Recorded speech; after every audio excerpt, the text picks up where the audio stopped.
Joining on the Megacast is Dunya Barash, Director of Operations at Families Against Narcotics, one of over 300 charities and nonprofits supported on the Share Detroit platform. Dunya, thanks for joining us today. Thank you. Thank you for having us. Appreciate having you on. First off, for those that aren't familiar, give us a little bit of information on the history and the mission of Families Against Narcotics. Absolutely. So Families Against Narcotics started around 2007, and there were many families in the community of Macomb County that got together because they noticed that there was an issue with opioids, and families were recognizing some signs and symptoms among their children. Schools were feeling the effects after a few students had overdosed, and they really felt the need to come together and do something about it. So they met in the basement of a church, and conversations just kind of grew and grew from there. Over the past 14 years, FAN has served over 7,500 folks, connecting them to resources, placing them into treatment, and getting them connected to peer recovery coaching and family coaching as well. We help families and people impacted by substance use disorder and really try and fill in the gaps that some may face when they're trying to access treatment and trying to just deal with the disease of addiction.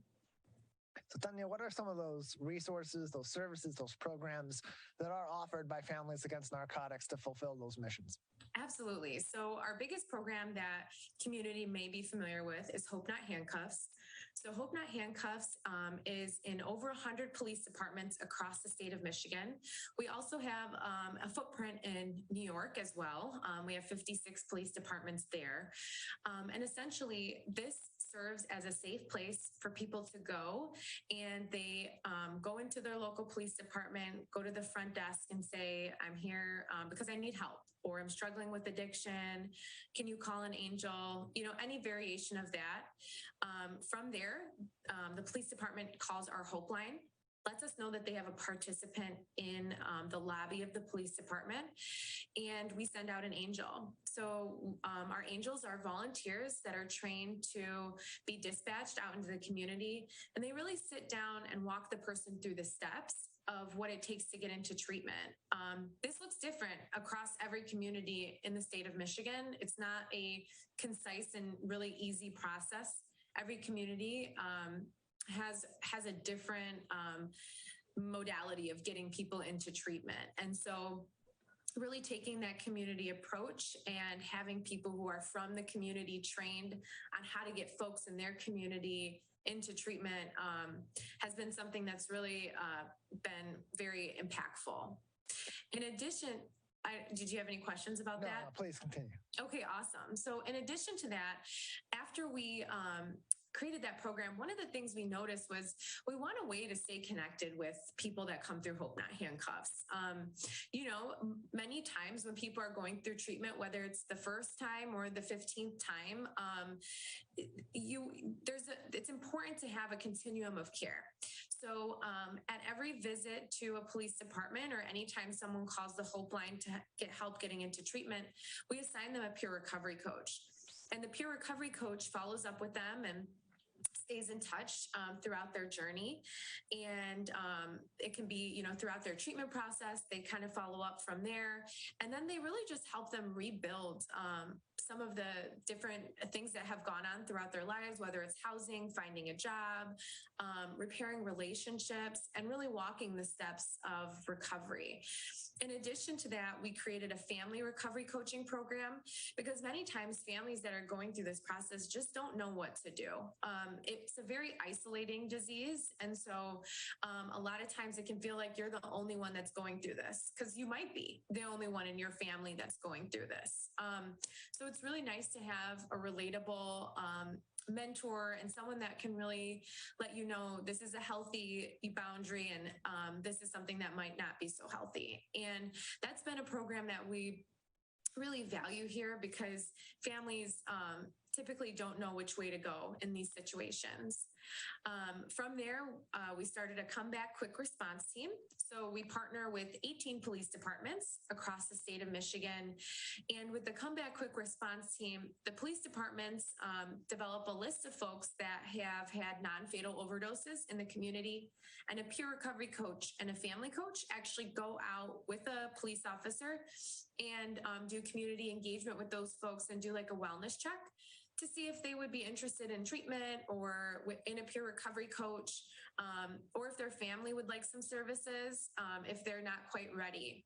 That program has been a really cool way to engage the community, and has also, we've seen in some of our follow-up with our participants, some of their ideas around police officers and community and perception around that have changed once they've engaged with an officer in like a positive way, which is really important for the population that we're dealing with, because many times law enforcement is meeting our folks on the road. So that has been a really awesome program. We have a program called Stronger Together, which is a 12 lessons where families meet across the state. There are virtual meetings that people can find online, and essentially it's a group that kind of takes you through the steps of what you would need as a family member going through this. We have several different programs. Anyone who is interested in learning more about FAN can go on the website and learn more. FamiliesAgainstNarcotics.org is the website, FamiliesAgainstNarcotics.org for more information. And Dunya, you mentioned the training that's undergone for angels in this program. What sort of training is that if people are interested in joining the organization in that capacity, or B, if someone maybe is in need of some of these services and they want to know, who are some of the kinds of people that are getting involved with them in their recovery process? Yeah, that's a really good question. So I think this gives me a wonderful opportunity to tell folks out there that we are definitely always looking for volunteers.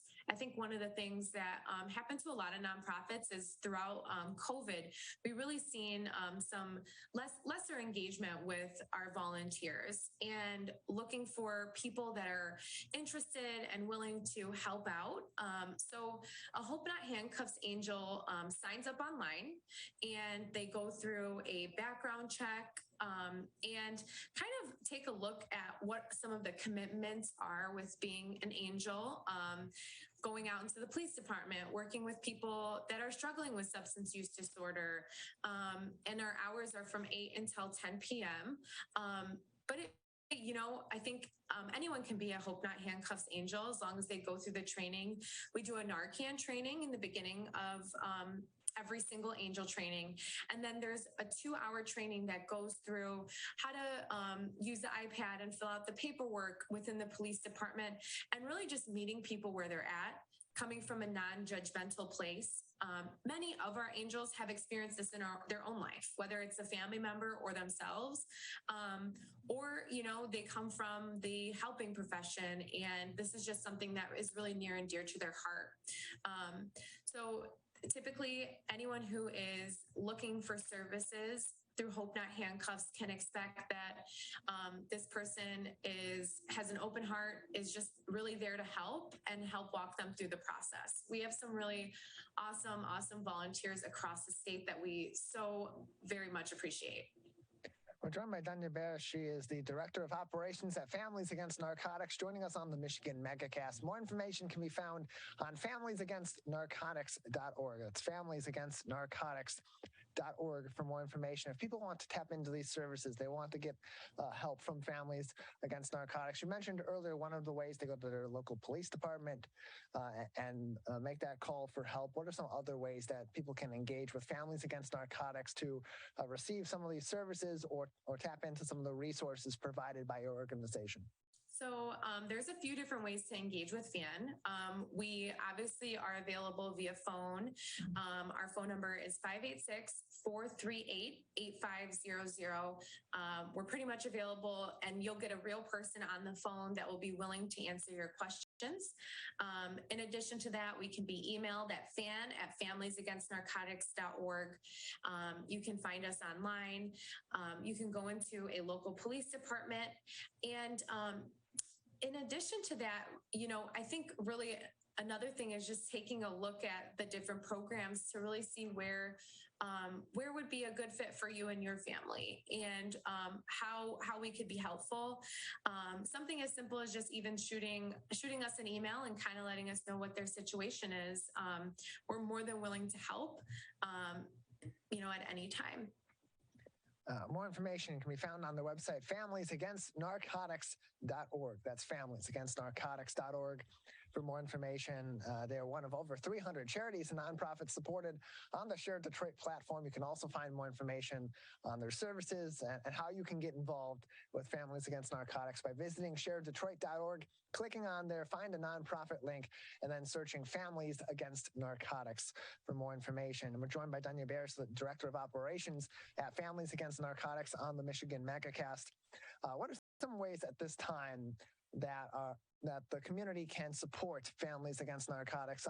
Of course, you mentioned the volunteer opportunities as one of the Families Against Narcotics angels. What are some other ways that people out in the community, if they want to support this cause, can support this organization? One of the things that's really important about FAN that makes us really unique is we have chapters across the state of Michigan. And so currently we have about 20 chapters across the state, which can be found on our website under locations. And each one of those chapters meets monthly. And so they typically have a forum that focuses on a new educational topic related to substance use disorder or families or recovery. And at those meetings, you can get connected to peer recovery coaches and family coaches and to the various services that FAN offers. One of the things that we ask is that if community members are interested in this work, and if they are stakeholders in the community or people that really just care, to reach out to those local chapters and potentially say that you're interested in being involved, ask how you can help, and really just engage in reducing the stigma of substance use and making it easier for people and families to talk about this problem. We're joined by Dunya Barash, the Director of Operations at Families Against Narcotics. More information on familiesagainstnarcotics.org. You can also find more info at sharedetroit.org. Dunya, just a few more minutes before we'll need to say goodbye, about 2 minutes left. You have a bunch of community events coming up, including a recovery baseball game at Comerica Park, as well as the Hope Classic Golf outing. Can you tell us a little bit briefly about both of these upcoming events? Yeah, so the Recovery Hope Heroes outing at the Tiger Stadium is really focused on giving people in recovery the opportunity to participate in events that help support their recovery, that they're going out in their community. And these are sober-friendly events. And so this is something that we've really been encouraging this year and trying to develop across our Hope Heroes program. Anyone who's interested in signing up can go to familiesagainstnarcotics.org under events. The same thing with our golf outing. Our golf outing is raising funds for our Hope Not Handcuffs program, which we talked a lot about, and it helps people get connected to treatment. Fortunately, our golf outing is sold out for this year, which is awesome, but we could always use sponsorships, or if you have any ideas on how you could support FAN, you can always reach out to me at fan@familiesagainstnarcotics.org. More information can also be found on all these events and other opportunities in the future at familiesagainstnarcotics.org, as well as sharedetroit.org. Dunya, thanks for joining us. Thank you so much.